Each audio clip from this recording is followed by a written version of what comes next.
चुभती है, क्योंकि आप सभी को ये पता होगा कि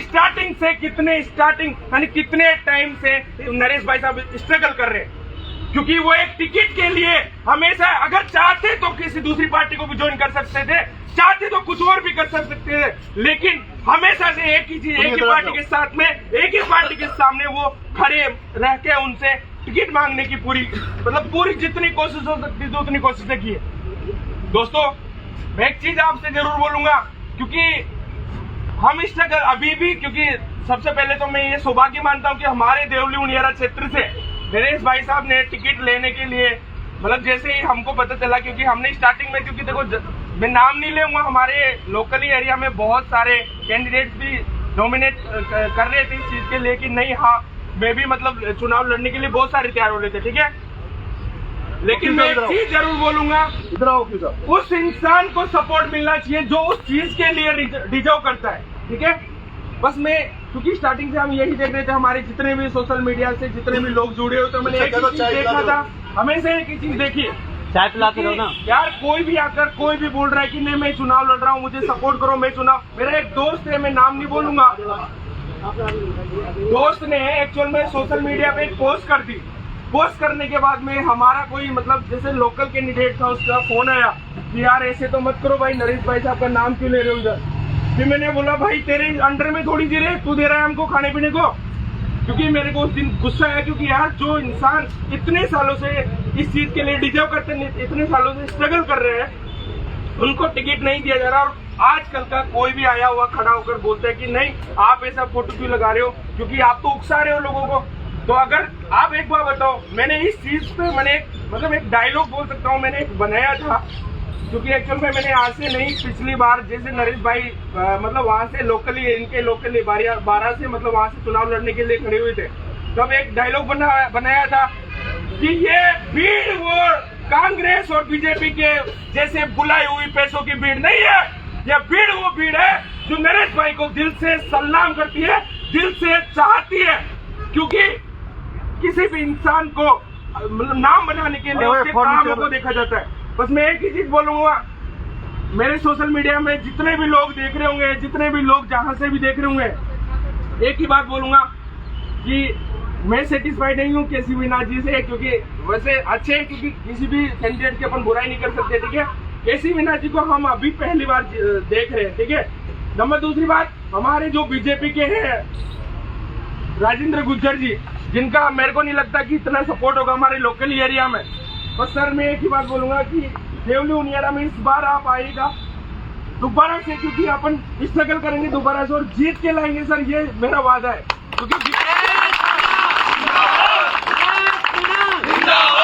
क्योंकि जितना भी हो सकता है, जितने भी इन्फ्लुएंसर लोग हो सकता है भाई अपने, क्योंकि नरेश भाई साहब का सोशल मीडिया आगे पीछे रहती है हमेशा, मैंने ये चीज देखा है। लेकिन मैं जितनी भी कोशिश होगी लोकली, मेरे गांव के आसपास के क्षेत्र की, मेरी ऑडियंस की, उन सभी से मैं ये कोशिश करूंगा, 100% कोशिश करूंगा कि जितना भी ज्यादा हो सकता है हमारे नरेश भाई साहब को 100% वोट एंड सपोर्ट बना के अधिक से अधिक वोटों से विजय बनाए।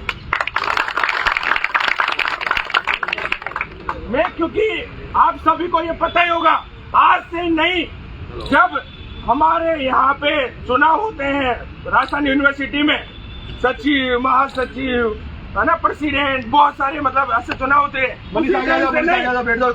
जब नरेश भाई साहब की स्टूडेंट लाइफ थी, स्टूडेंट लाइफ से स्ट्रगल करते हुए मतलब लोग आप देख रहे होंगे, क्योंकि मैं तो आज से 5 से 6 सालों पहले से जाना हूँ सर आपको। और मैं सबसे पहले मैं स्टार्टिंग में क्योंकि मैं ऐसा नहीं, मैं झूठ नहीं बोलता, इधर उधर की नहीं बोलता, मैं स्टार्टिंग में मैं बाबा का फैन था भाई, बहुत तगड़ा फैन, ठीक है। क्योंकि मैं उनसे भी, मैं मतलब सारे परिवार से मिला हूँ, मैं हर एक जगह उनके जाता हूँ, आदिवासी दिवस में मैं फैमिली तक भी गया हूँ उनकी। लेकिन उसके बाद में, क्योंकि मैंने जो चीज मैंने देखा है ना भाई, मैं उसके बाद में मैं फैन हो गया सर का। और आज पहली बार मिल रहा हूँ सर आपसे, क्योंकि मैं देखना तो बहुत सी बार चाहता था कि नहीं भाई साहब से मिले, वहाँ पे भी मैं 12 में ही आना चाहता था, अभी हमारे लोकल यहाँ पे भी आना चाहता था, लेकिन कुछ कामों की वजह से मैं नहीं आ पाया। क्योंकि अभी भी अपनी मीटिंग हुई थी, मैं सोच रहा था कि नहीं अपन भी चलेंगे मेरे साथी लोगों को, लेकिन मैं नहीं लेकर आया। और लेकिन बस आज यही बोलूंगा कि भाई ज्यादा से ज्यादा, चाहे कुछ भी डिसीजन हो, जो डिसीजन होता है उस पर आपको खरा उतरना है। बस इतना ही बोलूंगा। धन्यवाद। अगर कोई मेरे से भूल चूक में कोई गलती निकल गई हो उसके लिए माफी चाहूंगा। किसी को कोई भी साथी अपनी बात रखना चाहे?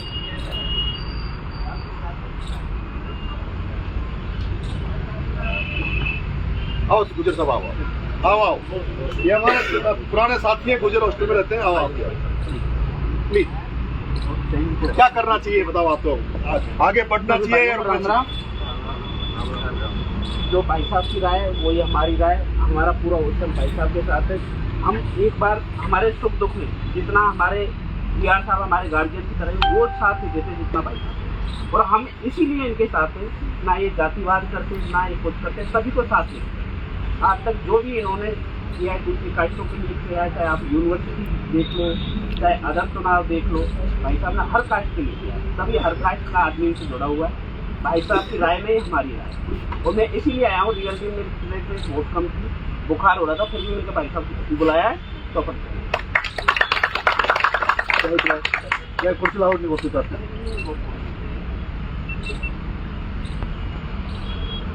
और कोई साथी? ये तो तुम बोल रहे 2-3 शब्द जिससे वो विदेशी है।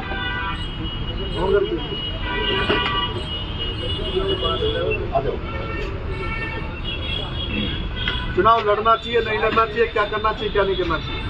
साथियों, सभी साथी, मैं जाजपुर का रहने वाला हूँ। ग्राम पंचायत मेरी दौड़ है। राजपुर से कम सभी लोग नाराज है क्योंकि भाई साहब को टिकट नहीं मिला, तो सभी आक्रोश में और सभी नाराज है। सभी नाराज है, तो सब लोग ये बोल रहे हैं कि कम से कम 100-200 आदमी जहाजपुर से जो बिल्कुल नजदीक है, सीमा में है बिल्कुल, तो वहाँ से कम 100-200 आदमी प्रचार करने के लिए टाइम आते रहेंगे। और हमारे आसपास की जो भी रिलेशन है देवली में, वहाँ पर सभी का ये कहना है कि अगर नरेश जी चुनाव लड़ेंगे तो नरेश जी के लिए साथ में। और हमारा ये कहना है कि आपको पूरी ऊर्जा से लड़ना चाहिए, नहीं लड़ना चाहिए, चुनाव लड़ना चाहिए। भाई साहब को चुनाव और पूरी टीम को पूरे जोश से फील्ड में ग्राउंड जीरो में पूरी मेहनत करेंगे। रमेश जी, आपकी इच्छा है कुछ बोलने? धन्यवाद साहब। सरपंच साहब, कोट खाउदा पधारो।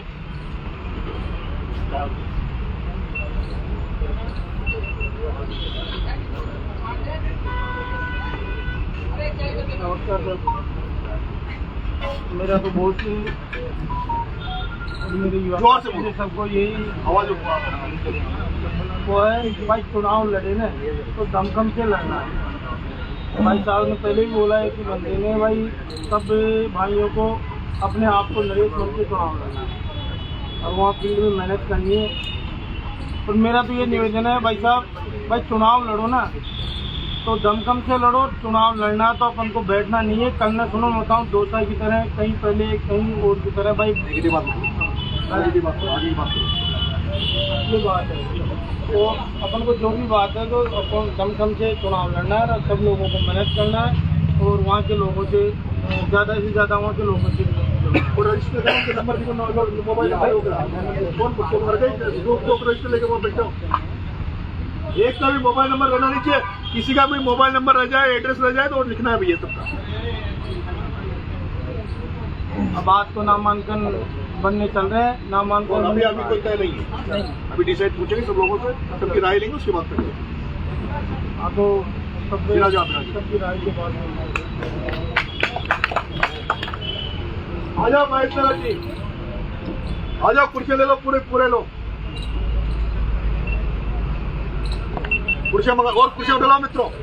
साहिल वो कुर्सियां बढ़ा दो और आगे।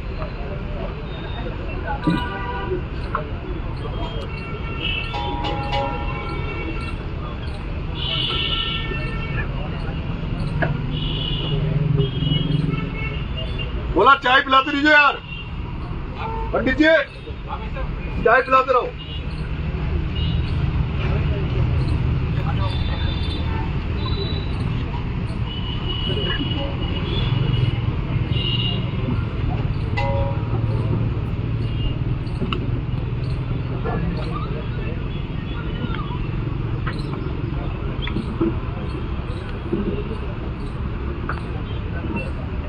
और आगे बढ़ाओ, कुर्सियाँ और आगे बढ़ाओ,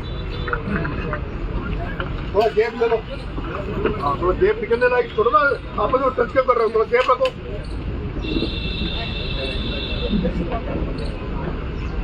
और कुर्सियाँ उधर से मंगा लो, जीतू कुर्सियाँ रख दो बेटा।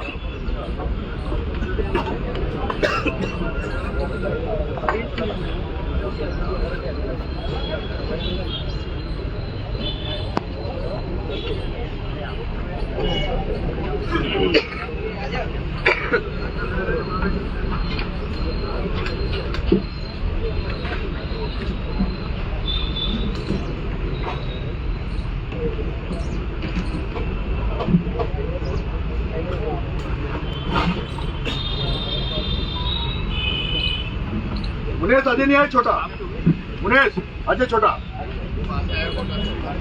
अच्छा विक्की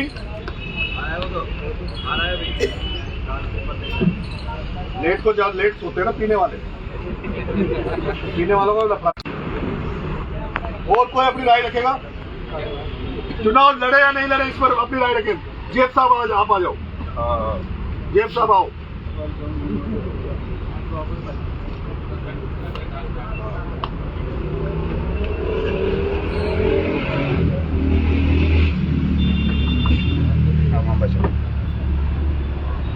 आपकी राय में राय है, जोर से बोलो, ये हमारे जेब साहब की राय में राय है।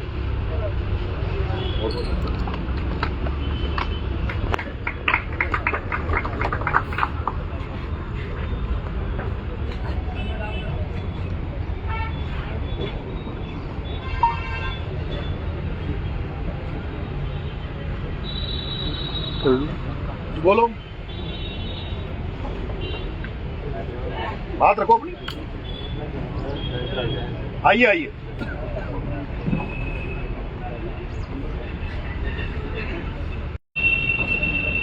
राम राम दोस्तों,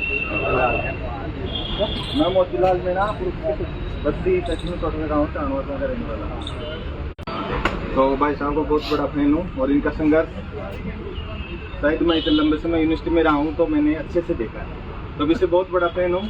तो बस मेरी तो यही राय है कि चुनाव लड़ना चाहिए, क्योंकि वहाँ जो भाई जितने तो परिचित नहीं है देवली उनियारा से, लेकिन सुन के आए हैं, तो वहाँ जो लोगों से सुन रहे हैं सोशल मीडिया से, जो जितने भी जानकार हैं, और अभी भाई साहब का नाम आते और ज़्यादा इंटरेस्ट बढ़ा है, रुचि आई है, तो लोगों से जैसे दूसरे जानकार तो रहते ही हैं, इतने समय से जयपुर में रह रहे हैं 2009 से, तो फ़ोन करके या ऐसे सोशल मीडिया से भी देख रहे हैं, तो पता लग रहा है कि वहाँ जो दोनों टिकट मिले हैं ना, वहाँ रुचि नहीं है जनता की बहुत है। तो अपने को तो सभी साथी में है कि हर साथी को, हर आदमी को नरेश मीणा बनकर मैदान में उतरना है और तन मन धन से साथ देना है, और उस हर आखिरी वोटर तक पहुंचना है जिसको जरूरत रहती है। एक बहुत बड़ी रात की बात रहती है चुनाव में कि बहुत से नेता होते हैं जो आखिरी वोटर तक नहीं पहुंचते, अपने को उस वोटर तक पहुंचना है। और मैं इतना विश्वास दिलाता हूँ कि जितना मेरे से बन पड़ेगा, जितने मेरे जानकार है, मेरे साथी है, तन मन धन से मैं पूरी तरह भाई साहब के साथ जुड़ा हूँ।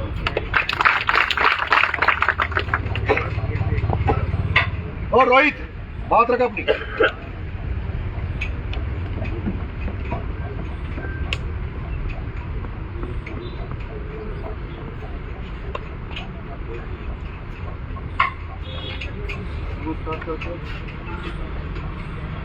जोर से बोल। चुनाव की तो इस बात चुनाव लड़ना चाहिए। जोर से बोलो, आवाज बात जाए। जब वो हमारे साथी में जिनके साथ काम कर रहा हूँ, वो लोगों ने ऐसा बड़ा हुजूम बना दिया तो हम नहीं बना सकते, और बनाया नहीं कि कल परसों दिखा दिया, तो चुनाव तो लड़ना चाहिए हमको। और जीत का है, मैं खुद 13 तारीख तक आपके साथ हूँ। कौन हो आपके परिचय दो? मैं राजकुमार जी को जॉब करता हूँ, राजकुमार राव साहब। सांसद साहब राजकुमार जी रोज के पीए हैं।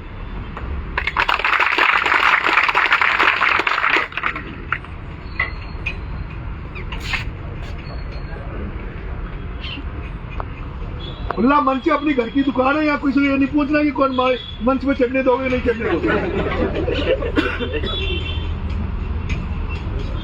राम राम दोस्तों, मैं सवाई माधोपुर जिले का एक छोटा सा गांव में हमारे ग्राम पंचायत दिगवाड़ा के गुजर समाज से मैं बिलोंग करता हूँ। मैं 5 साल से जयपुर में रहता हूँ।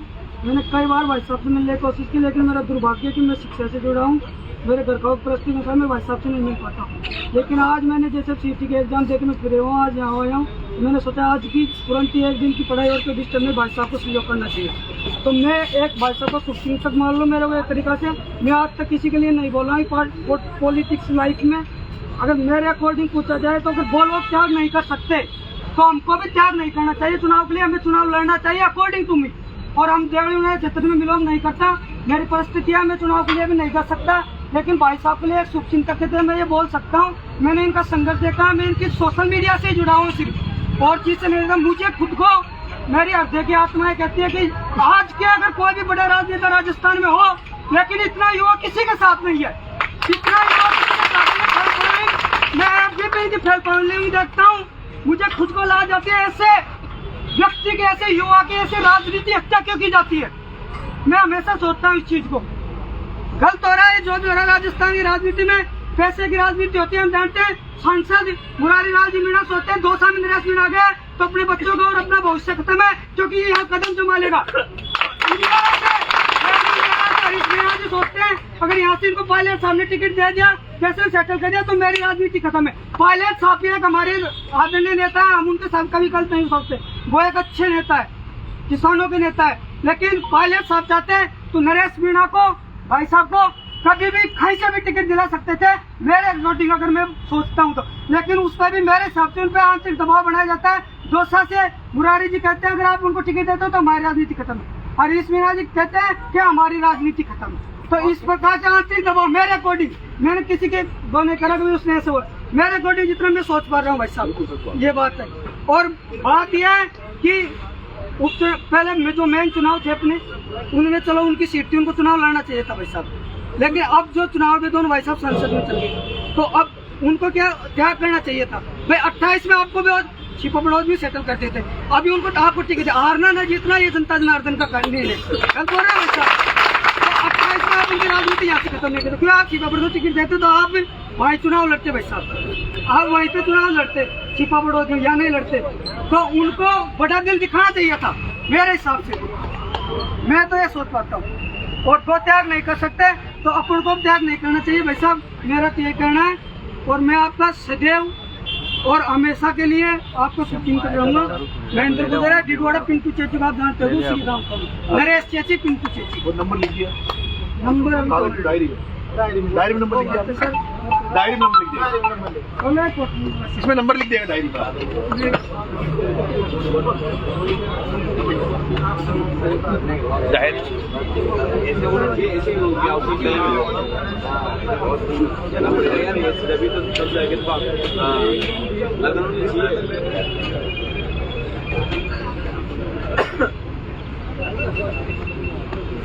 और कोई साथी नंबर लिखना बेटा।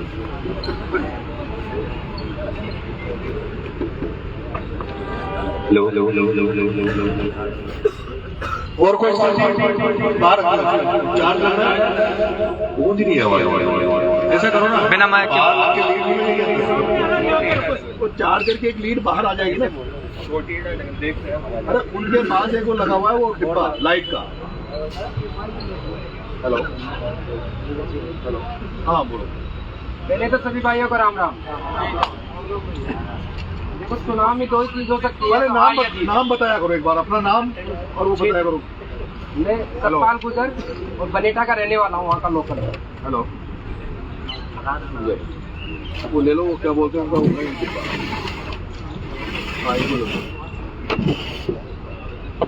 खड़े मत हो भैया, खड़े मत रहिए, कुर्सियां बहुत सारी है, आप पीछे कुर्सी ले लो और आप बैठ जाओ प्लीज।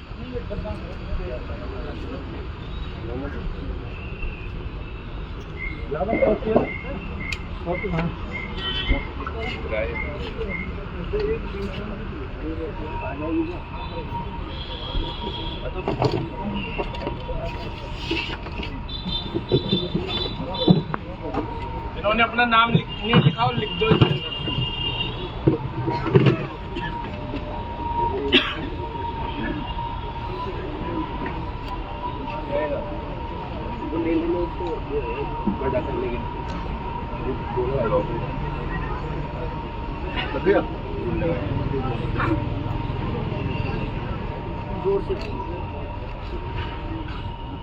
पहले तो मैं अपना परिचय दे देता हूँ। मैं सतपाल गुजर मुनियारा तहसील का बनेटा का रहने वाला हूँ। और देखो, चुनाव में दो ही संभावना है, या तो हारेंगे या जीतेंगे। इसके अलावा तीसरी चीज होने वाली नहीं है। जीतेंगे। कौन बोल रहा हारेंगे? उसके अलावा तीसरी संभावना तो है नहीं। अपन को पूरे दमखम से चुनाव लड़ना है, पूरे दमखम से चुनाव लड़ना है। कांग्रेस का प्रत्याशी तो कहीं से कहीं लाइन में नहीं है। कांग्रेस का प्रत्याशी तो कहीं से कहीं लाइन में नहीं है। बीजेपी का प्रत्याशी है सिर्फ राजेंद्र गुर्जर है, और मैं खुद वहाँ का लोकल रहने वाला हूँ। कितना विरोध है ये खुद मैं भी जानता हूँ, सब लोग जानते हैं। अपन को पूरे दमखम के साथ चुनाव लड़ना है, चुनाव जीत के आएंगे, चुनाव जीत कर आएंगे। दूसरी चीज,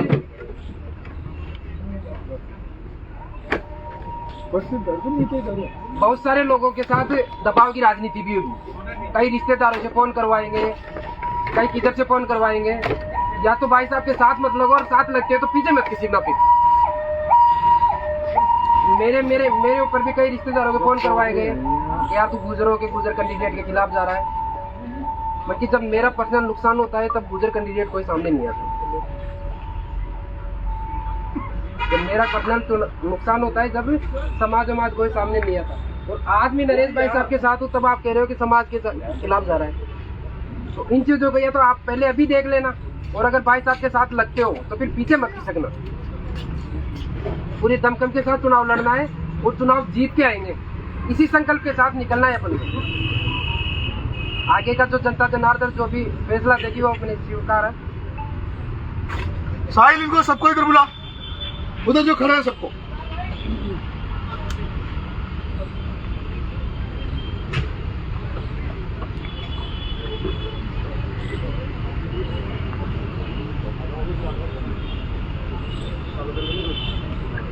बाकी मैं तो भाई साहब को एक ही विश्वास दिलाना चाहता हूँ कि हमारे प्रयास में कोई कमी नहीं रही। 13 तारीख तक भाई 13 तारीख तक अपन को वहीं पे डेरे डाल लेना है। ये खड़ा रहेगा, सारी परेशान आवाज और कम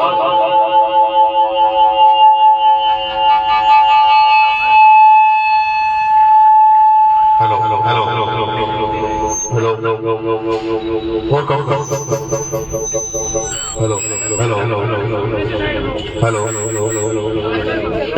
मैं थोड़ा दूर बैठो इधर। ये ठीक है? हाँ ये ठीक है। कुर्सी ले लो सब लोग। गेम की एक भी व्यक्ति खड़ा नहीं रहेगा साहिल। और कोई अपना पक्ष रखना चाहता, कोई बात रखना चाहता तो आ जाइए। कोई भी युवा साथी अपनी बात रखना चाहता तो आ जाइए।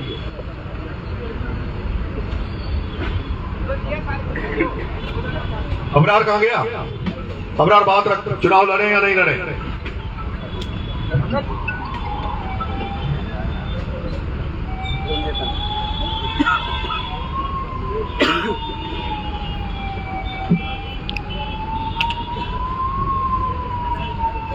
तेरी क्या इच्छा है?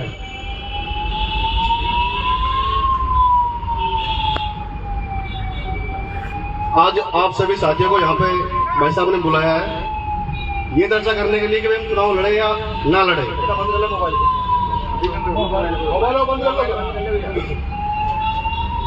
आपको पता है कि भाई साहब टिकट का वेट कर रहे हैं, भाई हमको टिकट मिलेगा।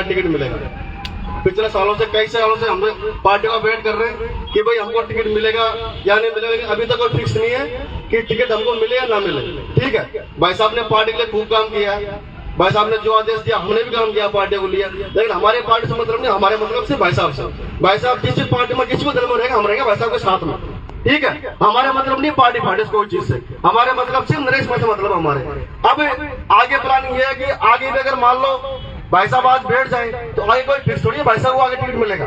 बताओ टिकट मिलेगा नहीं मिलेगा? आप बोल दो टिकट मिलेगा, मैं आप में से कोई बात उठाओगे, आप ये बोल दो कभी टिकट मिलेगा हमारी गारंटी भाई साहब चुनाव मत लड़ो, तो भाई साहब चुनाव बिल्कुल लड़ेगा, आप भाई साहब यहाँ से हो जाएंगे रवाना, ठीक है। लेकिन अब जब हम यहाँ खड़े हैं तो हम हमारी ताकत दिखाएंगे भाई साहब, आप चुनाव लड़ो, हम आपके साथ हैं, आप नामांकन भरो, जो भी होगा हमसे हम कर पाएंगे। हम गांव में प्रत्येक गांव में जाएंगे पूरी टीम के साथ में, हम हमारा डेरे हर गांव में डालेंगे, हर गांव में जो हमसे बन पाएगा, जो हम आपके लिए करेंगे, हम आपका कंधे से कंधा मिलाकर पूरी टीम आपके साथ खड़ी है।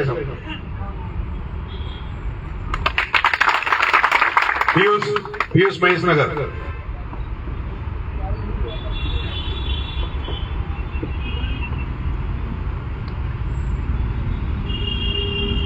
सभी भाइयों को राम राम। हम नरेश भाई साहब के साथ हैं पूरे तन मन धन से, किसी भी तरह की कोई भी जरूरत पड़ेगी हम भाई साहब के साथ हैं। भाई साहब को चुनाव लड़ना चाहिए। सतीश महेश नगर।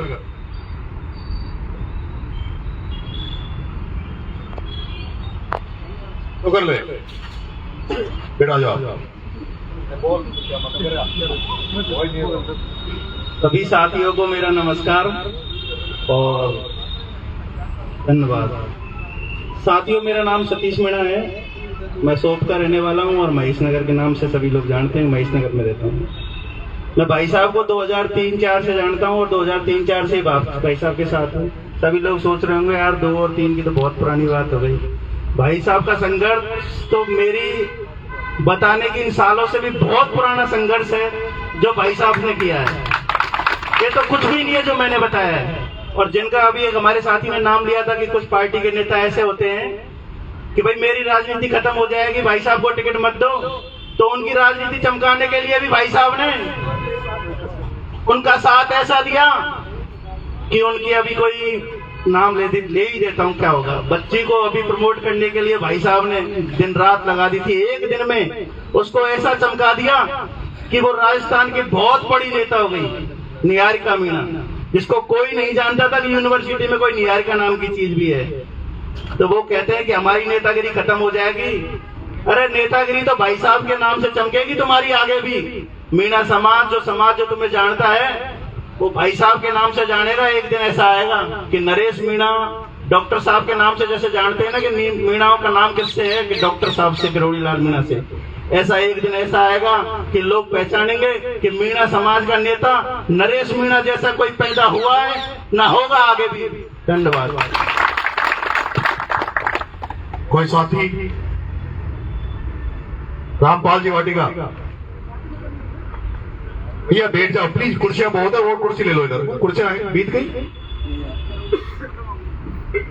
आपका क्या मन है, चुनाव लड़े नहीं लड़े? और लड़ेंगे तो आपको क्या मदद मिलेगी? भाई साहब मैं तो हमेशा तन मन से आपके साथ, हमेशा मैं तो आपके साथ हूँ और आपके साथ ही रहूँगा। मन तो हेलो बिराज, आप बोलोगे आ जाओ। जेपी नहीं आएगा ना? हाँ, एक तो अपनी यह दिक्कत है, रात को ज्यादा पी लेते हो, फिर लेट सोते हो, उठते ही नहीं है सुबह 9 बजे तो। और वो अजय राज चोर, हाँ? अब वो आएगा जब अपन यहाँ से रवाना होगा, कहीं चले जाएंगे ना, फिर अकेला आएगा एक गाड़ी में और फिर फोटो खिंचाएगा, लाइव डालेगा और दिखाएगा देखो मैं नरेश का सबसे खास हूँ। 1 रुपए खर्च नहीं करेगा, फॉर्च्यूनर में आएगा। 2 भाई नौकरी करते हैं कस्टम में, पता नहीं अजय राज पैसों का करेगा क्या। नाम बताओ तुम। मैं अरविंद गुजर बूंदी से, और भाई साहब को बहुत दिनों से देख रहा हूँ और आज भाई साहब से फर्स्ट बार मौका मिला है मिलने का। वैसे सोशल मीडिया की तरफ से मैं भाई साहब बहुत पोस्टें डालता रहता हूँ वैसे, और आज पहली बार मौका मिला है मेरे के। और मैं वैसे कांग्रेस पार्टी से जुड़ा हुआ हूँ। मेरे को आज 10 साल हो गए कांग्रेस में पार्टी में काम करते हुए से क्या। और जिस तरह से मैं भाई सबका संघर्ष देख रहा हूँ, शायद राजस्थान में कोई युवा होगा जो इनकी तरह कोई संघर्ष कर रहा होगा पार्टी के लिए, तन मन से मतलब पार्टी के लिए लगे रहते हैं, 24 घंटा पार्टी के लिए काम करते हैं। और आप देख रहे हो अभी भाई साहब का रिजल्ट क्या हो रहा है, आपको पता है। तो ये जो मतलब पार्टी है कांग्रेस, मैं भी कांग्रेस पार्टी से जुड़ा हूँ, ऐसी बात नहीं है, मगर कांग्रेस पार्टी वो बोलते हैं ना कि मतलब पैसे वालों की जो पार्टी है, और जो दिन रात सड़कों पे जो युवा मेहनत कर रहे हैं उनको मतलब लास्ट में जाके कुछ नहीं होता। जो चापलूसी करते हैं ना, उनके लिए मतलब पार्टी में वो जगह मिल जाती है। तो मैं एक ही बात कहना चाहता हूँ कि भाई साहब का फुल सपोर्ट करें। और मेरा तो यही है कि भाई साहब जैसा भी हो ना, चुनाव लड़े, निर्दलीय हो, या हम भाई साहब के तन मन धन से साथ हैं। क्या अरविंद गुजर नाम है मेरा, और भाई साहब के साथ हम तन मन धन से साथ हैं। भाई साहब जहाँ भी पसीना बहाएंगे ना, वहाँ हम खून बहाएंगे, चाहे कुछ भी हो जाए, हम भाई साहब के साथ हैं और तन मन धन से साथ हैं। चाहे मैं कांग्रेस से हूँ भाई साहब, चाहे किसी भी पार्टी से चुनाव लड़े, चाहे निर्दलीय लड़े, चाहे कांग्रेस से लड़े, हम भाई साहब के साथ हैं, चाहे कुछ भी हो जाए। सरपंच साहब इधर पधार जाइए, आप इधर बताइए। अरविंद भाई नंबर लिख दिया तुमने? इन्होंने भी नंबर, अपना नंबर और नाम नहीं लिखा हुआ, हाथ खड़े करना, कोई नहीं रह गया हो तो उसमें लिख दी है कॉपी में। बहुत सारे लोग अपने। सरपंच साहब आप भी आ जाइए, आप भी अपना मत रख दीजिए, आ जाइए।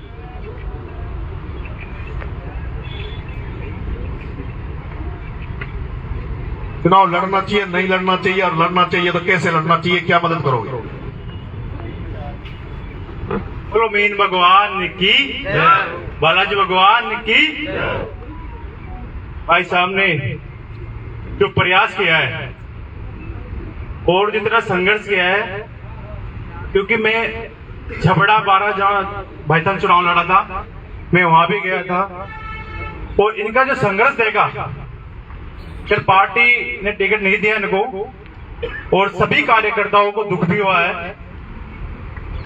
और वो कार्यकर्ता ही, वैसा मेरे हिसाब से कार्यकर्ता है कि सबके जोश है और आक्रोश भी है कि आपको चुनाव लड़ना चाहिए। और जितने कार्यकर्ता बैठे हैं वहां, अब कल परसों के दिन अपन गए थे वहां पे उड़ियारा अलीगढ़, तो मैंने देखा था कि लोग आपके लिए बहुत दूर दूर से आए थे। कि मैंने उन्हें संपर्क किया, बातचीत की, तो लगा कि वो आपको दिल से चाहते हैं, और आपकी हर भावनाओं को देखते हुए, आपका जोश और आपकी मेहनत को देखते हुए उनको लगता है कि आपको चुनाव लड़ना चाहिए, और अपन चुनाव लड़ेंगे और जीतेंगे। धन्यवाद। और कोई साथी? जी बाबा। राम राम भाइयों, सभी युवा साथियों को नमस्कार। मैं राजेंद्र मीणा, देवली उनियारा से। भाई साहब, मैं ये कहना चाहता हूँ कि भाई साहब को अब एक क्षेत्र को चुनकर, चाहे वो देवली उनियारा हो या फिर 12 से हो, एक क्षेत्र को चुन लेना चाहिए। और जो ये आने वाला समय है, 4 साल अथक प्रयास, हमारी टीम तो बहुत जोरदारी प्रयास करती है, इसके तो तुलना ही नहीं कर सकते, क्योंकि या तो टीम हमारे पास में भाई साहब की देन है जो रात दिन एक कर देती है और तन मन और धन से सेवा करती है।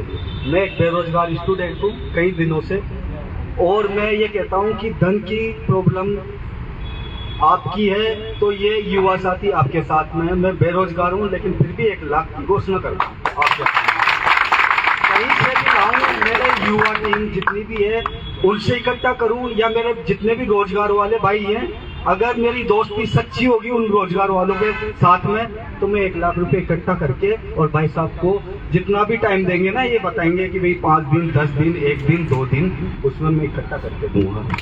और रही मन की बात और ये शरीर है ना, मैं भाई साहब से वादा करता हूँ आपके सामने, ये राजेंद्र मीणा का वादा है कि अगर मेरे देवली उनियारा क्षेत्र से या कहीं से भी हो, लेकिन देवली उनियारा क्षेत्र से आते हैं ना, तो मैं ऐसा कोई सा दिन नहीं है, ये 4 साल मतलब 5 साल में चुनाव होंगे ना, प्रत्येक दिन आपके लिए न्यौछावर कर दूंगा। और पूरे युवा साथियों से यही कहना है कि अगर वास्तव में भाई साहब असम्मान देखते हो ना, तो आने वाला समय है ना भाई साहब के मतलब 33 जिलों में टिकट वितरण होगी ना जब, तो भाई साहब के सामने आएंगे। जिस प्रकार से राजकुमार रोत आज उभरता हुआ सितारा है, उसकी टीम ने काम किया है, और वैसे राजस्थानी नहीं पूरे भारत में फेमस है ना, उस तरीके से उससे भी जबरदस्त तरीके से भाई साहब को फेमस करना है। जय हिंद, जय भारत।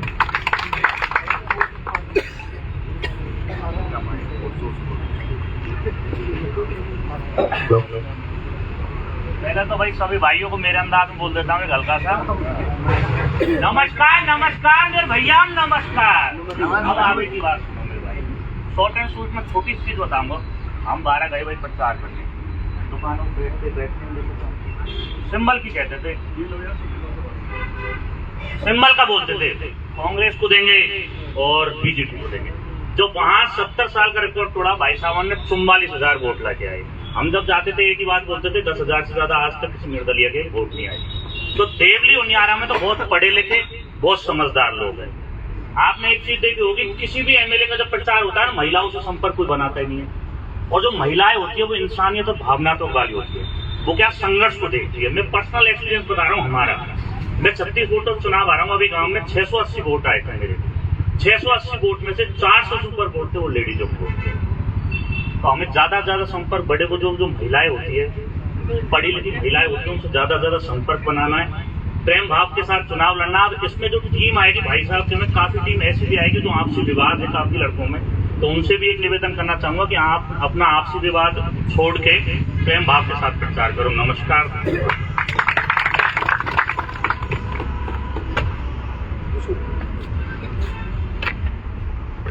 दिन को बेटा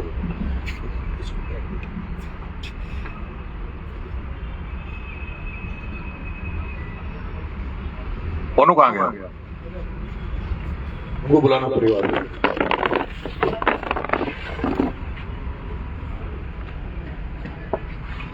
आप सब लोग सामने आ जाओ, आ जाओ ना, उनको बुला लेगा, दिया को उसको बुला लेगा।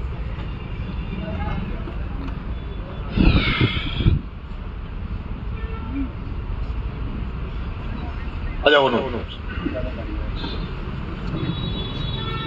बैठ जाओ, कुर्सी ले लो।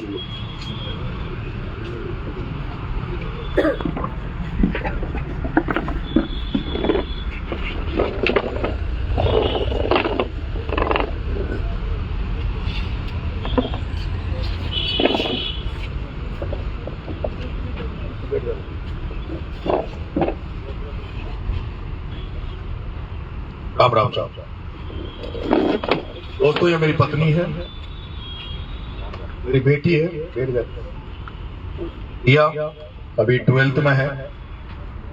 मेरा छोटे भाई का बेटा है सक्षम, और मेरा अपना बेटा है अनिरुद्ध।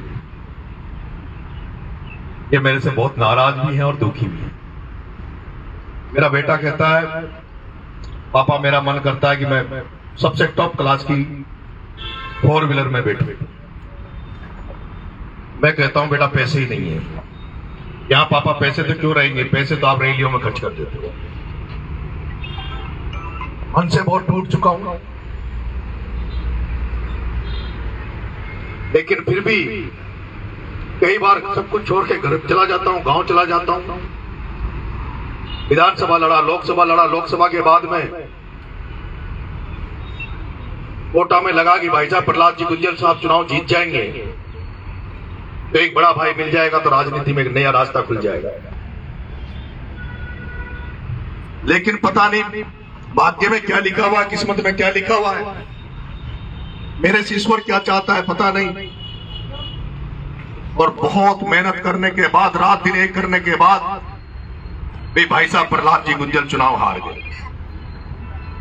भाई साहब प्रहलाद जी गुंजल चुनाव हार गए, जो मेरी अंतिम उम्मीद थी, अंतिम भरोसा था, वो भी टूट गया था, डगमगा गया था। और टूट गया था, डगमगा गया था। मैंने सोशल मीडिया सब कुछ बंद करके, अरे मैं चुपचाप घर बैठ गया था। भाई साहब प्रहलाद जी गुंजल साहब ने बीच में एक आंदोलन भी वहां हुआ कांग्रेस का। उन्होंने कहा, नरेश निराश मत हो, घर मत बैठे। पता नहीं भगवान ने किस दिन के लिए हमें बनाया और आगे का हमारा क्या होगा। लेकिन मैंने भाई साहब से भी मना कर दिया था, मना भाई साहब अब मेरे में ऊर्जा नहीं बची, मेरे में कैपेसिटी नहीं बची, मेरे पास साधन संसाधन व्यवस्थाएं नहीं है जो आज के युग में चाहिए, मैं आपका साथ नहीं दे पाऊंगा। भाई साहब ने कहा कि नरेश एक बार और तो प्रयास करते हैं टिकट का। और आप सबने देख लिया होगा एक कांग्रेस का इतना बड़ा लीडर जो खुले मंचों पे कहने लगा कि मेरे भाई निराश मत हो, हौसला रख, आगे बढ़ेंगे, लड़ेंगे, कोई तेरे साथ रहेगा कि नहीं रहेगा, पर तेरा भाई प्रहलाद गुंजल तेरे साथ रहेगा। और उस भाई बड़े भाई प्रहलाद गुंजल ने दिखा भी दिया मेरे भाई, उसने अपना प्रोटोकॉल तोड़ा, सब कुछ तोड़ा, सार्वजनिक मंचों से पार्टी से कहा इसको मौका दो, पार्टी में ये काम करेगा, पार्टी के लिए पूंजी बनेगा, लंबी रेस का घोड़ा है, पार्टी को सिंचित करेगा। लेकिन उनकी बात भी नहीं सुनी गई और इसके पीछे बहुत बड़े रहस्य हैं। आपको जब पता लगेगा कि मेरा टिकट कांग्रेस पार्टी के नेताओं ने नहीं काटा, मेरे भाइयों, मेरा टिकट कांग्रेस पार्टी के नेताओं ने नहीं काटा मेरे दोस्तों, मेरा टिकट काटा उस ओम बिरला ने जो कोटा में जो सेठ बैठा है। अब आपको सोचोगे कि ये कांग्रेस का टिकट मांग रहा था ओम बिरला, इसका टिकट क्यों काटेगा? मैं आपको बताना चाहता हूं, राजस्थान की कांग्रेस पार्टी में दो धड़े हैं, एक धड़ा वसुंधरा राजे से सेटिंग रखता है और एक धड़ा ओम बिरला से सेटिंग रखता है। जो राजस्थान की राजनीति चल रही है, आपको शायद ये पता नहीं होगा कि राजस्थान का सबसे भ्रष्ट मंत्री, सबसे भ्रष्ट मंत्री, सबसे चोर मंत्री प्रमोद जैन भाया, जब सब पर ईडी छापा मार रही है, सीबीआई छापा मार रही है, तो प्रमोद जैन भाया पे ईडी का छापा क्यों नहीं मरा? प्रमोद जैन भाया के भ्रष्टाचार की खुलासा क्यों नहीं हुआ? अरे वो प्रमोद जैन भाया का बाप, प्रमोद जैन भाया का गुरु भी ओम बिरला था, और प्रमोद जैन भाया का बाप, प्रमोद जैन भाया का गुरु भी वो बिरला था, और बिरला का बाप, बिरला का गुरु अमित शाह था। तो जब बिरला का बाप, बिरला का गुरु अमित शाह हो, बोस अमित शाह हो, तो फिर भाया पर कार्रवाई कैसे हो सकती है? इसलिए भाया पे कार्रवाई नहीं है। लेकिन प्रमोद जैन भाया अकेला ही व्यक्ति नहीं है जो ओम बिरला से मिला हुआ है। वो कांग्रेस का वहां सबसे बड़ा नेता कोटा में जो शांति धारीवाल बैठा है, वो शांति धारीवाल भी ओम बिरला की गोदी में बैठा है, ओम बिरला की गोदी में बैठा है। प्रमोद जैन भाया और शांति धारीवाल, अरे ये लोग वो थे जिन लोगों ने, आपको सुनकर आश्चर्य होगा, लेकिन जब प्रहलाद गुंजल को कांग्रेस पार्टी ने कोटा से टिकट दिया, मुझे ये कहने में कोई फक्र नहीं पड़ता, हम महाराणा प्रताप झांसी की रानी की तरह लड़े। लेकिन जो कांग्रेस में जो जयचंद बैठे हैं, ये धारीवाल जैसे, जो ये प्रमोद जैन भाया जैसे जयचंद जो कांग्रेस में बैठे, जो कांग्रेस को खोखला करने में लगे हुए, मैं कहना चाहता हूं उस शांति धारीवाल ने जब यहां पर कांग्रेस पार्टी के राष्ट्रीय नेता सचिन पायलट को 25 सितंबर को मुख्यमंत्री बनाने आए थे, तो वो वही शांति धारीवाल था जिसने अपने घर पर सारे एमएलए को इकट्ठा कर उस किसान के बेटे सचिन पायलट को मुख्यमंत्री बनने से रोक दिया था। और वो शांति धारीवाल जिसने केवल सचिन पायलट को मुख्यमंत्री बनने से नहीं रोका, मेरे भाइयों, उस शांति धारीवाल और उस प्रमोद जैन भाया ने उस देवनार के बेटे, उस साडूबा के बेटे, उस प्रहलाद गुंजल को भी हराने में कोई कोर कसर नहीं छोड़ी। हमें पता था किस तरह से ओम बिरला के दोनों बढ़िया सेठ ओम बिरला के पैसे कोटा में बांट रहे थे। मैं पूछना चाहता हूं कि कांग्रेस की सरकार थी, शांति धारीवाल गृह मंत्री हुआ करते थे, तब भी कोटा का आईजी रवि दत्त घोर रहता है, कांग्रेस के राज में भी कोटा का आईजी रवि दत्त घोर रहता है, और जब बीजेपी का राज रहता है उसमें भी कांग्रेस का, उसमें भी कोटा का आईजी रवि दत्त घोर बैठा है। ये क्या सेटिंग है? ये क्या साठगांठ है? कोटा का आईजी रविदत्त गौर जब कांग्रेस पार्टी सरकार में रहे तब भी वो आईजी रहे, और जब बीजेपी का राज आए तब भी वो आईजी रहे। ये सेटिंग को समझने की पड़ेगी मेरे किसान भाइयों के बच्चों। इन सेटिंगों को तोड़ना पड़ेगा, इनसे लड़ना पड़ेगा। अगर इनको नहीं पहचानोगे, इनको साठगांठ को नहीं पहचानेंगे, इनके तालमेल को नहीं पहचानेंगे, तो हमारी आने वाली पीढ़ियों का भला होने वाला नहीं है। और वही शांति धारीवाल, प्रमोद जैन भाया जैसे सैकड़ों नेता, मैं नाम नहीं लेना चाहता हूं, लेकिन अगर जिस दिन मैं खोलूंगा ना पोल कि कोटा के चुनाव में किसने 2-2 करोड़ रुपए ओम बिरला ने जिनको दिए, किसने 2-2 करोड़ रुपए लेकर ओम बिरला से प्रहलाद गुंजल को किस कांग्रेसियों ने हराया, उस दिन राहुल गांधी भी चकित हो जाएगा कि मेरी कांग्रेस इसीलिए तो डूब रही है, मेरी कांग्रेस पार्टी इसीलिए तो डूब रही है। मेरे प्यारे भाइयों, और वो प्रमोद जैन भाया, शांति धारीवाल को तो छोड़ो, ये जो पूर्वी राजस्थान में जो मीणा नेता बैठे ना, उनका हाल भी उनसे कोई अलग नहीं है। मैंने हरिश्चंद्र मीणा से कहा, उनको वो संदेश भेजा, मैसेज भेजा, मेरे रिश्तेदारों को भेजा, उनके पास मैंने कहा, हरी जी मैं बहुत दिनों से रोडों पे भटक रहा हूं, सड़क पे भटक रहा हूं, उपचुनाव में मुझे प्लेटफॉर्म की जरूरत है, मुझे सहारे की जरूरत है, एक बार मुझे मौका दे दो, मैं मेरे दोनों बच्चों की, मेरी दिया की और अनिरुद्ध की सौगंध खा के कह दूंगा, मैं स्टाम्प पर लिख दूंगा कि 4 साल बाद में मैं देवली उनियारा को छोड़कर छपड़ा चला जाऊंगा, और उसके बाद आपकी मर्जी जो लड़ लेना। मैंने ये भी कहा कि आपकी लाइन से अलग नहीं जाऊंगा, कभी जिंदगी में आपका अनादर नहीं करूंगा, हरिश्चंद्र जी मीणा जैसा आपका वो कहा, मैं जिंदगी भर आपका एहसान मानूंगा। लेकिन उसने मेरे से मिलने के लिए भी मना कर दिया, क्योंकि उसकी तो सेटिंग कैसी से हो गई थी, बेग से, उसकी तो सेटिंग कैसी से हो गई थी। अरे मैंने कहा, जब टिकट नहीं डिक्लेयर हुआ तब भी मैंने मीडिया से कहा, नमो नारायण जी मीणा को टिकट दे दो, परशुराम मीणा को दे दो, जस्सू को दे दो, पर दो तो किसी कांग्रेसी को, जिसने कांग्रेस के लिए पसीना बहाया हो, जिसने कांग्रेस का नारा लगाया हो, जिसने राहुल गांधी की भारत जोड़ो में काम किया हो, उसको टिकट दे दो। लेकिन नहीं, टिकट एक ऐसे व्यक्ति को दिया गया जो 4 दिन पहले भारतीय जनता पार्टी के नारे लगा रहा था, नरेंद्र मोदी की तारीफों के पुल बांध रहा था, 4 दिन पहले राहुल गांधी को गालियां दे रहा था, कांग्रेस पार्टी को गालियां दे रहा था, अशोक गहलोत को गालियां दे रहा था, सचिन पायलट को गालियां दे रहा था, उस केसी मीणा को कांग्रेस ने टिकट दिया। कांग्रेस ने नहीं, हरीश मीणा ने अपने घर को राजनीति में, अपने घर को बचाने के लिए, अपने बेटे की राजनीति बचाने के लिए, खुद की स्वार्थ की राजनीति बचाने के लिए उस केसी को टिकट दिया, जिसको देवली उनियारा की धरती पर कोई जानता नहीं कि केसी नाम की चिड़िया कहां से आ गई। मेरे प्यारे भाइयों, लिस्ट जिस तरह से रुक रही थी, मुझे उम्मीद थी, अंदेशा था कि भगवान करे अपनी भी सुनेगा। पहली बार मुझे लगा लोग मेरे को रिपोर्टिंग कर रहे थे कि आपकी बात राहुल गांधी सुन रहे हैं, आपकी बात राहुल गांधी तक पहुंच रही है, राहुल गांधी आपके साथ न्याय जरूर करेंगे। लेकिन अब मुझे भी ये लग गया कि ये राहुल गांधी भी कांग्रेस पार्टी के हारने में बहुत बड़ा जिम्मेदार है।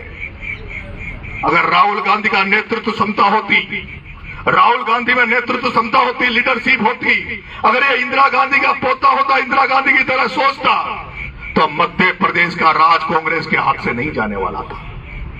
मध्य प्रदेश का राज कांग्रेस के हाथ से नहीं जाने वाला था। इसने कांग्रेस में केवल कमलनाथ को भगवान मान लिया, दिग्विजय सिंह को भगवान मान लिया, और कांग्रेस पार्टी का जो वहां ज्योतिरादित्य नाम का जो युवा था, जिसके प्रति जनता जनार्दन का भाव था, उसकी इसने नहीं सुनी, वो पार्टी छोड़ के चला गया। राजस्थान में भी कांग्रेस का राज आता, लेकिन सचिन पायलट को नहीं सुना गया। राजस्थान में भी कांग्रेस का राज आता, लेकिन यहां भी अशोक गहलोत को भगवान मान लिया, अशोक गहलोत को बाप मान लिया। और उस राहुल गांधी ने, जब टिकटों का दौर विधानसभा में चल रहा था, अशोक गहलोत जब लिस्ट लेके गया, तब राहुल गांधी ने कहा सर्वे में तो ये कहीं टिक नहीं रहे, सर्वे में तो 50 एमएलए के टिकट कटने चाहिए। लेकिन अशोक गहलोत ने कहा नहीं, ये इन्होंने मेरी चमचागिरी करी है, बरसों से मेरी गुलामी कर रहे, बरसों से मुझे जिंदा रख रहे, इसलिए टिकट तो मैं इन्हीं को दूंगा। और उसका कारण रहा कि राजस्थान में भी कांग्रेस निमट गई। अब आप चले जाइए हरियाणा में। राहुल गांधी ने कांग्रेस को मजबूत करने के लिए, कांग्रेस को सुरक्षित करने के लिए, कांग्रेस में ऊर्जा का संचार करने के लिए पूरे हिंदुस्तान में पैदल मार्च किया, भारत जोड़ो यात्रा निकाली, और उसको जो समर्थन मिला, जो जोश मिला, जो ताकत मिली, उसके बाद लगने लगा कि कांग्रेस फिर से खड़ी होने वाली है। लेकिन हरियाणा में चले गए, हरियाणा में शैलजा जी को नजरअंदाज कर दिया, एक दलित की बेटी को नजरअंदाज कर दिया। वहां पर एक अशोक तंवर नाम का एक दलित युवा था जो राष्ट्रीय यूथ कांग्रेस का अध्यक्ष रहा, उसको नजरअंदाज कर दिया। एक ही घर में कांग्रेस को घुसा दिया, और जब एक ही घर में आप पूरी पार्टी को दे देते हो तो पार्टी का क्या असर होगा, क्या हल होगा, वो तो सब आपके सामने। जो हरियाणा में पूरे सर्वे सब कुछ हो रहे थे, उसके बावजूद भी, लेकिन क्यों? वो प्रियंका गांधी जिसका पीए हुआ करता है, प्रदीप नरवाल जो उनका काम देखता है, उसकी जान पहचान प्रियंका गांधी से है, इसलिए प्रदीप नरवाल को टिकट मिल जाता है और प्रदीप नरवाल चुनाव हार जाता है 25,000 से। वो वीरेंद्र राठौड़ जो सेक्रेटरी बन के राजस्थान में आता है, प्रभारी बन जाता है हाड़ौती का, और हाड़ौती में अपने भाई करण सिंह राठौर को टिकट देता था। आपके भाई नरेश मीणा का टिकट काट के वो वीरेंद्र राठौर हरियाणा में अभी एमएलए का चुनाव लड़ा और पूरी तरह से चुनाव हार गया, और तीसरी बार चुनाव हारा। वो Virendra Rathore secretary of Congress committee all India तीसरी बार चुनाव हार गया। जो वार्ड मेंबर नहीं बन सकते, जो कभी चुनाव जीत नहीं सकते, उनको संगठनों में पद दिए जाते हैं, उनको संगठनों में चुनाव लड़ाया जाता है। और हम जैसे व्यक्ति जो निर्दलीय 44,000 वोट छपरा से लेके आए, जिसके परिवार में पिछले 30 साल से पंचायत राज की चाबी है, पिछले 20 साल से मेरे फादर निर्वाह सरपंच रहे, मेरी बेटी पत्नी जिला परिषद सदस्य रही, मेरा भाई की पत्नी पंचायत समिति रही, मेरी माँ भी सरपंच है। और हम जिसको लाखों युवा चाहते हो, लाखों युवा दिल से जिसको प्यार करते हो, उसको टिकट के लिए दर दर की ठोकरें खानी पड़े, दर दर पर जाना पड़े, दर दर पर ठोक देना पड़े। मेरे को जी आर खटाना जी ने फोन किया था कि पायलट साहब आपको चाहते हैं टिकट देना, पायलट साहब आपकी पैरवी कर रहे हैं, लेकिन नरेश एक बार इस हरीश से मिल ले, हरीश को मना ले। मैंने कहा भाई साहब मुझे क्यों हिजड़ा बनाना चाहते हो, क्यों कमजोर करना चाहते हो? ये हरीश मीणा, मुरारी मीणा, ये टिकट पर जिंदा है, ये कांग्रेस की बैसाखी में जिंदा है, ये नेता नहीं है, ये लीडर नहीं है, इनके पास वोट नहीं है, ये तो पार्टी के नाम पे वोट मिल जाते हैं। भाई साहब मुझे इनके आगे झुकने के लिए मजबूर मत करो, मुझे तो आप टिकट दे दो नरेश मीणा, तो अपने दम पर, अपने भाइयों की दम पर चुनाव जीत के आ जाए। लेकिन मुझे लगता है हरीश मीणा उसके बावजूद भी, आखिरी में जब तोला गया तो हरीश मीणा का वजन ज्यादा था नरेश मीणा से। आखिरी में जब तोला गया तो हरीश मीणा का वजन ज्यादा था, मुरारी लाल मीणा का वजन ज्यादा था, उधर प्रमोद जैन भाया की आखिरी में वजन ज्यादा था, शांति धारीवाल की आखिरी में वजन ज्यादा था। और आपको शायद पता नहीं है, मेरा टिकट जब फाइनल होने लगा तो मुरारी लाल मीणा और ये हरीश चंद्र मीणा 3 दिन तक दोनों साथ होकर दिल्ली में चले गए, दिल्ली में डेरा डाल लिया। और दिल्ली में किससे मिले? दिल्ली में उस ओम बिरला से मिले। दोनों कांग्रेस के सांसद, दोनों मीणा सांसद उस ओम बिरला से मिले, कोटा वाले से, और कहा भाई साहब बचा लो इसको, टिकट पे रोक दो, अगर ये चुनाव जीत गया, टिकट मिल गया तो ये प्रहलाद गुंजल नरेश मीणा की जोड़ी जो है, ये किसी चोरों को नहीं छोड़ेगी, हमें नहीं छोड़ेगी, ये सबको खत्म कर देगी। ये तूफान जो खड़ा हो रहा है हाड़ौती से, ये तूफान खड़ा हो रहा है कोटा से, ओम बिरला जी आप भी कर सकते हो। और ओम बिरला के संबंध जिन लोगों से है मेरे भाइयों, अभी समय नहीं है उनको उजागर करने का, समय आएगा तो उनको भी उजागर करूंगा। मेरे युवा साथियों, प्यारे भाई, मैं अलीगढ़ जा बैठा इस उम्मीद के साथ कि टिकट मिलेगा तो वहीं से अपनी रूपरेखा बनाऊंगा, तैयारी करूंगा। लेकिन आपको पता है पार्टी के अंदर आपके भाई का डर इतना था, खौफ इतना था, तो जो दिन के उजाड़े में सूर्य की किरणों के सामने अपना टिकट डिक्लेयर नहीं कर पाए, उन लोगों को डर था कि नरेश मीणा की सेना कहीं कार्यालय में नहीं चढ़ जाए, नरेश मीणा की सेना कहीं हरीश मीणा के कार्यालय को नहीं तोड़ दे। इसलिए रात के 12 बजे अंधेरे में कांग्रेस पार्टी अपनी लिस्ट निकालती है। और जब कांग्रेस पार्टी रात के 12 बजे अपनी लिस्ट जारी करती है मेरे भाइयों, मैं अलीगढ़ में बैठा था मेरे भाइयों के साथ, रात के 12 बजे भी वहां सैकड़ों युवा साथी मेरे बैठे थे। जैसे वो टिकट डिक्लेयर हुआ मैं दिल से टूट गया था, मेरे बैठे हुए सारे भाई रोने लग गए थे, हमारी धड़कनें बंद हो गई थी। ऐसे लगने लगा कहीं हार्ट अटैक नहीं हो जाए। कुछ देर कुछ समझ में नहीं आ रहा था, क्या करूं क्या नहीं करूं, कुछ बोल नहीं पा रहा था। फिर मेरे वहां जो युवा साथी थे, जो देवली के लड़के थे, वो मनोज बंटी भाई, एक कुंडिया का लड़का था सचिन, मैंने उनसे पूछा मनोज क्या करें, बंटी क्या करें, सचिन क्या करें, शिवनारायण क्या करें। शिवनारायण को होश ही नहीं था। मुझे जो लोग मिले वो इतने प्यारे मिले दोस्तों, इतने प्यारे मिले जो मेरे लिए कुछ भी कर सकते हैं। वो शिवनारायण सोनू बेचारा अभी कम उम्र का है, कम मैच्योरिटी है, लेकिन उसको कुछ समझ में नहीं आ रहा। मैंने पूछा भाई लोगों क्या करें, तो उन्होंने कहा भाई साहब क्या करें, अभी भी अपने पास आज के युग पैसे का जुगाड़ नहीं था। अपनी दुकान जम गई, 44,000 वोट आ गए, कहीं ऐसा नहीं हो जाए अपन खड़े हो जाए और अपनी मुट्ठी खुल जाए और अपनी जो ताकत बनी हुई है वो भी खत्म हो जाए। उनका बात तो सही कह रहे हो, और यही कारण था मेरे भाइयों। तो जैसे ही वो रिजल्ट आया, क्योंकि मैं भी जानता था कि बाद में कुछ फैसला लूंगा तो जनता ये कहेगी, लोग मेरे बारे में कई फेसबुक पे लिखते हैं, मैं उनसे कहना चाहता हूं तुम्हारा भाई राजनीति की ABCD पूरी जानता है, A to Z तक जानता है। मेरे को पता था मन का अगर तुरंत डिक्लेयर नहीं करेंगे तो बीजेपी वाले ये कहेंगे, कांग्रेस वाले ये कहेंगे, इसलिए कह देते हैं कि चुनाव नहीं लड़ूंगा। और ये मैंने जैसे घोषणा करी, मुझे चाहने वाले लाखों युवा निराश हो गए थे, हौसला पस्त हो गए थे। लेकिन जैसे जब मैंने रोते हुए का मेरा वीडियो आया, सुबह मैंने जहां आकलन किया, कल मैं देवली गया, देवली में मैंने सर्वे किया, पूरी जनता ये चाहती कि नरेश मीणा चुनाव लड़ो, नरेश मीणा चुनाव में खड़े हो जाओ, नरेश मीणा चुनाव लड़ो, नरेश मीणा चुनाव में खड़े हो जाओ। फिर मैंने भी मन बनाया और फिर मैंने ये सोचा कि नरेश अभी नहीं तो कभी नहीं, अगर अभी तुम खड़े नहीं हुए तो इस बात की क्या गारंटी है कि ये प्रमोद जैन भाया, शांति धारीवाल, ये मुरारी लाल मीणा और ये जो हरीश मीणा जिसको आपने नंगा कर दिया, जिसकी पूरी पोल पट्टी आपने खोल दी, अगर 2028 का जब चुनाव मांगने जाएगा, ये सारे लोग जाकर जो सचिन पायलट के पास बैठ जाएंगे, अशोक गहलोत के पास बैठ जाएंगे और कह देंगे अगर नरेश मीणा को टिकट दे दिया तो हम इस्तीफा दे देंगे। तो फिर अशोक गहलोत, सचिन पायलट मेरी सुनेगा कि इनकी सुनेगा? अशोक गहलोत मेरी सुनेगा कि इनकी सुनेगा? राहुल गांधी मेरी सुनेगा इनकी सुनेगा? मैंने राजनीति को बहुत नजदीक से देखा मेरे प्यारे भाई। एक बार किरोड़ी लाल जी मीणा जब 2008 के बाद में उनका मन हुआ मैं कांग्रेस ज्वाइन करूं, वो दिल्ली में चले गए, सोनिया गांधी से मिले, गोल मां को पीढ़ी लुगड़ी उड़वाई। हमने प्लान किया 10 लाख लोगों को मीणा हाई कोर्ट में इकट्ठा करेंगे, राहुल गांधी, प्रियंका गांधी, सोनिया गांधी को हेलीकॉप्टर से हम मीणा हाई कोर्ट में उतारेंगे और फिर उसके बाद में 10 लाख लोगों को लेके, जो आज दिन इस हिंदुस्तान में नहीं हुआ, वो प्लान डॉक्टर साहब ने किया था। और प्लान क्या था कि मैं 10 लाख लोगों को मीणा हाई कोर्ट से रवाना करके दिल्ली जाऊंगा और दिल्ली कांग्रेस ज्वाइन करूंगा। लेकिन जैसे ये बात इन कांग्रेस के जयचंदू को पता लगी, ये प्रसादी लाल, मुरारी लाल, ये सारे लोग जहर की पूरी लेके कांग्रेस के राष्ट्रीय अध्यक्ष, प्रदेश अध्यक्ष कांग्रेस में चले गए। या अगर किरोड़ी लाल को पार्टी में ले लिया तो हम जहर खा लेंगे, हम पॉइजन खा लेंगे।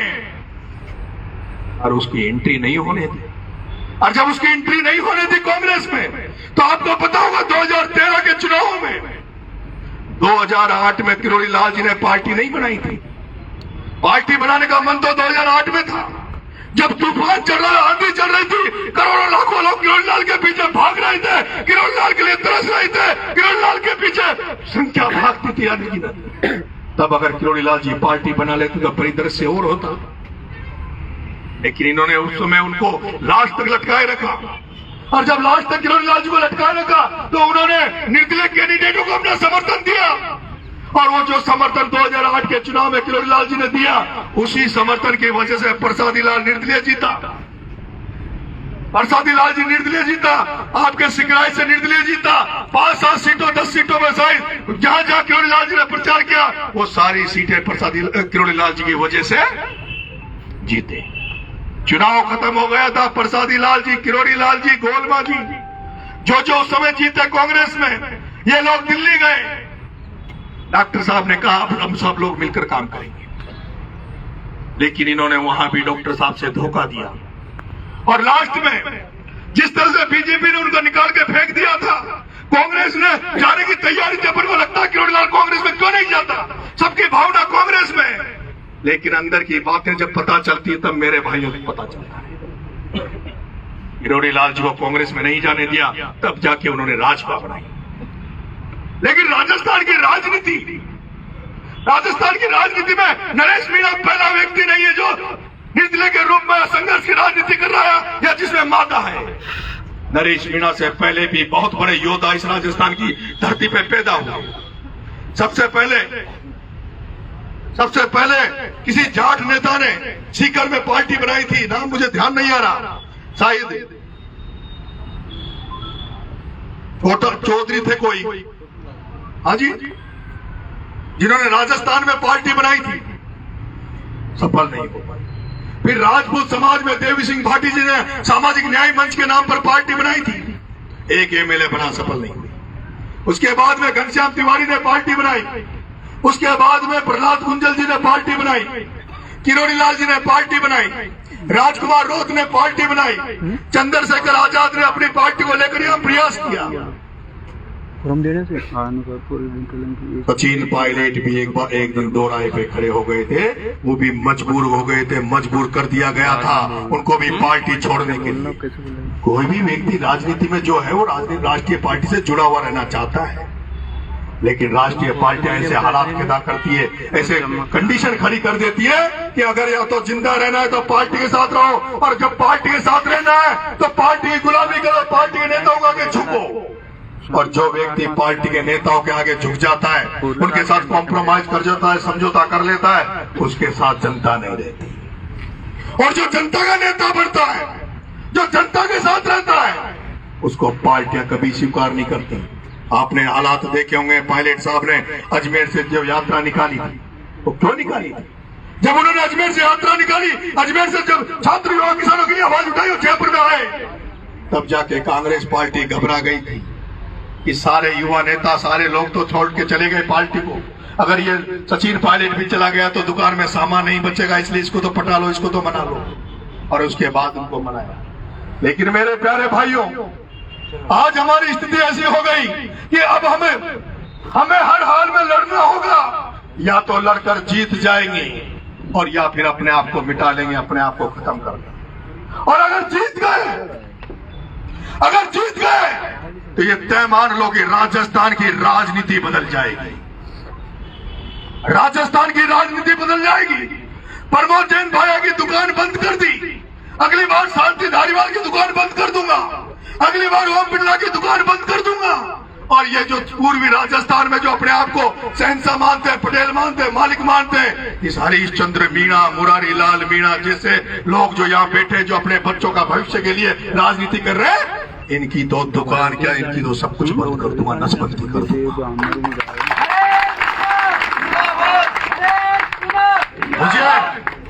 मुझे आपका साथ चाहिए, सहयोग चाहिए, आशीर्वाद चाहिए। मेरे प्यारे भाइयों, ये लड़ाई लड़ने जो जा रहे हैं, ये लड़ाई बहुत लंबी लड़नी पड़ेगी। ये चुनाव तक सीमित नहीं रहेगी। और मेरे भाइयों, जब मेरे पास सब जगह आ गया, मैंने जब मन बनाने की कोशिश करी, तो मैं आपको कहना चाहता हूं, मैं भाई साहब हनुमान जी बेनीवाल को धन्यवाद देना चाहता हूं। मित्रों, जब अपन अलीगढ़ में जा रहे थे, तो अलीगढ़ में जब जा रहे थे, उसकी अगली रात को मैं रात को 2 बजे तक भाई साहब हनुमान जी बेनीवाल के घर बैठा था।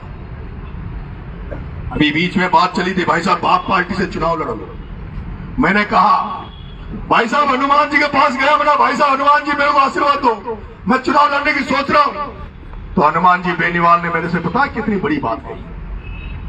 जो हनुमान बेनीवाल ने मेरे से बात कही, ऐसी इस देश की राजनीति में कोई नहीं कह सकता। तो उन्होंने कहा, नरेश तू मेरी पार्टी से लड़ लेगा तो जो राजपूत समाज के लोग, जो बहुत सारे लोग, जो बहुत पार्टियों के लोग, हो सकता है तेरे पे आरएलपी का टैग लग जाएगा तो तुझे वोट नहीं देंगे, तू निर्दलीय लड़। हनुमान बेनीवाल ने क्या कहा? जिस हनुमान बेनीवाल के कैंडिडेट के 2023 के चुनाव में 19,000 वोट आए थे, और वो तब आए थे जब कर्नल किरोड़ीलाल भैंसला के बेटे विजय भैंसला लड़ रहे थे। वो चाहते हनुमान बेनीवाल तो कहते हैं नरेश तू मेरी पार्टी से लड़, 25,000 वोट तो मेरे हैं ही और तेरे वोट मिला के चुनाव जीत जाएगा। लेकिन उस मेरे बड़े भाई उस वीर ने, उस राजस्थान विश्वविद्यालय के उस सीनियर बड़े भाई हनुमान बेनीवाल ने मेरे से कहा नरेश निर्दलीय लड़। अरे नरेश मैं तो वो हनुमान बेनीवाल हूँ, मुझे लगा वो हर्ष चिकारा मजबूत कैंडिडेट है हरियाणा में, वो 2-3 कैंडिडेट मजबूत है हरियाणा में, उनके भी जब मैं प्रचार में जा सकता हूँ तो तू तो मेरे राजस्थान विश्वविद्यालय का छोटा भाई है, मैं तेरे लिए कैसे नहीं आ सकता। हनुमान बेनीवाल तेरे लिए हेलीकॉप्टर भी उतारेगा और तेरे लिए प्रचार भी करेगा। फिर मैंने सोचा हनुमान जी भाई साहब का तो आशीर्वाद मिल गया, समर्थन मिल गया, ऐसा कौन व्यक्ति जो मेरी मदद कर सकता है जिसको पूरा राजस्थान हिंदुस्तान देखता है। तो मैंने मेरे छोटे भाई जोधपुर विश्वविद्यालय के प्रेसिडेंट आज के वर्तमान के एमएलए रविंद्र भाटी से बात करी।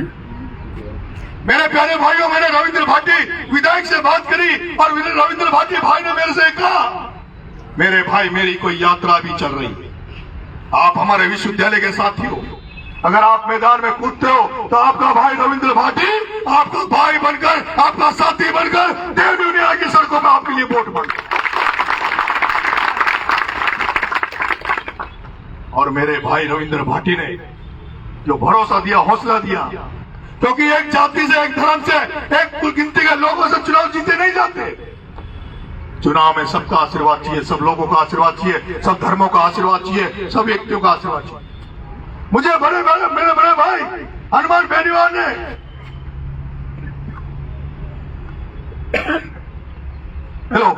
मेरे बड़े भाई हनुमान बेनीवाल ने आशीर्वाद दिया मुझे, मेरे भाई रविंद्र ने मेरी हौसला अफजाई करी। और फिर रात को जब मैं देवली से आ रहा था तो मैंने हनुमान भाई साहब से रात को फोन पर बात की, दूरभाष में बात करी। तो हनुमान भाई साहब ने कहा मेरी राजकुमार रोत से भी बात हो गई है। भाई साहब हनुमान जी ने कहा मेरी राजकुमार रोत से भी बात हो गई है, मेरी चंद्रशेखर आजाद से भी बात चल रही है। अरे मेरे प्यारे भाइयों, चुनाव में हारेंगे जीतेंगे पता नहीं, लेकिन अगर नरेश मीणा के साथ अगर हनुमान बेनीवाल दिख गया, रविंद्र भाटी दिख गया, चंद्रशेखर आजाद दिख गया, राजकुमार रोत दिख गया, तो मैं कहना चाहता हूं 2028 के चुनाव में हम हनुमान बेनीवाल, राजकुमार रोत, रविंद्र भाटी इनमें से किसी को मुख्यमंत्री बना देंगे और मैं बुलंद उसके लिए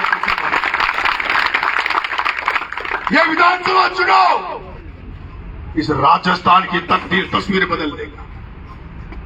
मेरे प्यारे भाइयों, मेरे में बहुत जोश है, बहुत हौसला है। अरे आपका भाई वो शख्स है जो एनएसए का छात्र नेता रहा, युवा मोर्चा में रहा, लेकिन उसके बावजूद भी प्रभात चौधरी को तीसरा मोर्चा बनाकर राजस्थान विश्वविद्यालय के अध्यक्ष के पद में बिठा दिया, एक जाट बेटी को प्रदेश अध्यक्ष के पद पर बिठा दिया, एक आबा गुजर को निर्दलीय के रूप में थर्ड मोर्चा से राजस्थान विश्वविद्यालय के अध्यक्ष के पद पर बिठा दिया। ये वो नरेश मीणा है जिसने एक दलित बेटी पूजा वर्मा को विश्वविद्यालय के अध्यक्ष के पद में बिठा दिया। ये वो नरेश मीणा है जिसने विनोद जाकर एक दलित के बेटे को राजस्थान विश्वविद्यालय का अध्यक्ष बना दिया। ये वो नरेश मीणा है जिसने अंकित धाइल को राजस्थान विश्वविद्यालय का अध्यक्ष बना दिया निर्दलीय के रूप में। ये वो नरेश मीणा है जिसने मनीष यादव को 2010 में मदद करके राजस्थान विश्वविद्यालय का अध्यक्ष बना दिया। ये वो नरेश मीणा है जिसने राजेश मीणा को राजस्थान विश्वविद्यालय का अध्यक्ष बना दिया।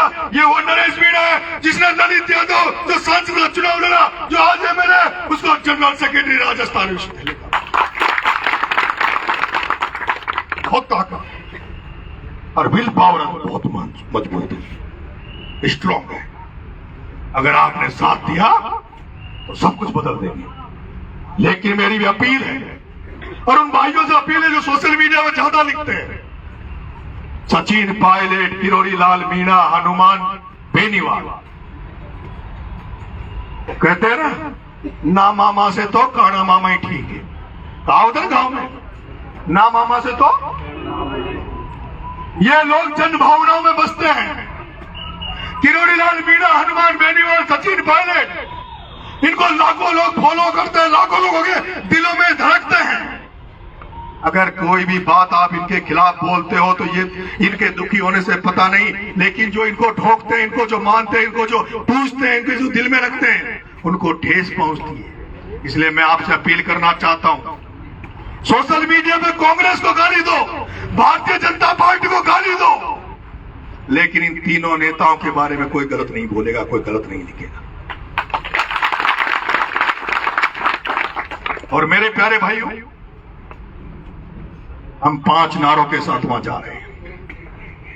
तेजाजी महाराज की जय बोलेंगे, भगवान देवनारायण की जय बोलेंगे, भगवान धन्नीधर महाराज की जय बोलेंगे, भगवान ज्योतिबा फुले की जय बोलेंगे, भगवान रामदेव की जय बोलेंगे, बाबा साहब भीमराव अंबेडकर की जय बोलेंगे, भगत सिंह की जय बोलेंगे। मेरे प्यारे भाइयों, लगना चाहिए कि देश की राजनीति में आज का दिन एक नया दिन होगा, नया इतिहास होगा। क्या हमें फॉर्म भरना चाहिए?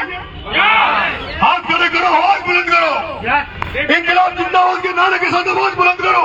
इंकलाब जिंदाबाद, इंकलाब जिंदाबाद, इंकलाब जिंदाबाद, इंकलाब जिंदाबाद। क्या आप मेरे लिए अपने घर बार छोड़ दोगे? मेरे लिए घर बार छोड़ दोगे? मेरे लिए परिवार छोड़ दोगे? मेरे लिए दिन रात छोड़ दोगे, चैन छोड़ दोगे? अगर आप मेरे साथ खड़े हो 13 तारीख तक, तो मेरे भाइयों, मैं जा रहा हूं यहां से आप सबको लेकर। हमारे पास गाड़ियां कम है मेरे भाइयों, बहुत सारे साथी आए हैं, वो मोटरसाइकिलों से आए हैं, जिनको कोई विशेष काम जयपुर में नहीं है। आज आप कई साथी चप्पलों में आए, कोई फर्क नहीं पड़ता मेरे भाइयों। हम स्टूडेंट हैं, यूथ हैं।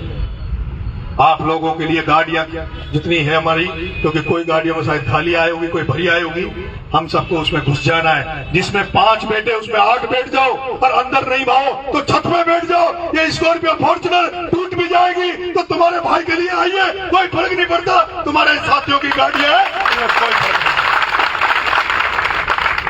यहां से हम रवाना होंगे मेरे भाई, और यहां से सीधा रवाना होकर हम निवाई में सबसे पहले जोधपुरिया धाम पर ठोक लगाएंगे। जोधपुरिया धाम पर भगवान देवनारायण का आशीर्वाद लेंगे, और उसके बाद सीधा उनियारा पहुंचेंगे। आप तैयार हो? चलोगे? तो तुरंत प्रभाव से 5 मिनट के अंदर सारी गाड़ियों में घुस जाओ। ठीक है, धन्यवाद।